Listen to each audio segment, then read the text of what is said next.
At bagamat hindi tatama sa kalupaan ng Bagyong Falcon, huwag pa rin magpakampante mga kapuso.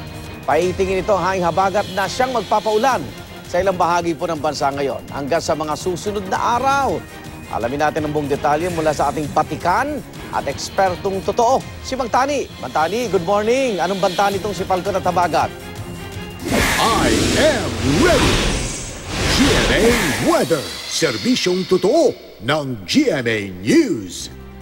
Good morning again at good morning mga kapuso. Nananatili nga po ang banta ng Typhoon Falcon, ang ika-6 nating bagyo sa taong ito. Namata ng pag-asa ang mata ng bagyo sa layong 1,335 dyan sa may silangan ng Calayan, Cagayan ngayong madaling araw.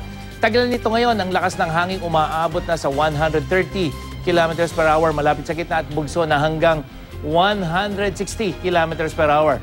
Inaasahan nakikilos ang bagyo pa west-northwest o kanluran, hilagang kanluran sa bilis na 20 km per hour. Hindi pa rin inaasahang maglalandfall ang Bagyong Falcon dito sa ating bansa pero hahatakin po nito at palalakasin ang hanging habagat na siya namang magpapaulan sa ilang bahagi ng bansa. Kaya habang kumikilos ito papunta ng southeastern China, asahan na po ang tuloy-tuloy na hatak nito sa hanging habagat. Kaya maging I am ready sa banta ng baha at landslides, lalo na po ang mga taga-probinsya ng Mindoro, dyan sa Palawan, probinsya ng Bataan at Zambales ayon sa pag-asa. At sa rainfall forecast map ng The Weather Company, nakikita natin yung kulay dilaw at kulay green na yan na tatakip sa halos buong Luzon sa mga susunod na oras. Yan po yung magpapaulan mula northern, central hanggang southern Luzon. Samantalang sa Visayas, mas maihinang pagulan at sa Mindanao, asahan naman ang thunderstorm lalo na pagdating sa hapon.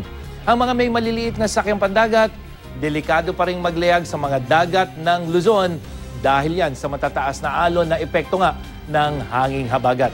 Mga kapuso, di na bago sa atin ang banta ng malakas na habagat. Hindi lamang dito sa Metro Manila, kung hindi sa iba pang panig ng Luzon, malalakas na alon, matataas na alon, malalakas na ulan. Naranasan na po yan dito sa Metro Manila, September 2011, bunsod ng malakas na habagat na pinaigting ng isang bagyo. Ang pangalan ay Pedring.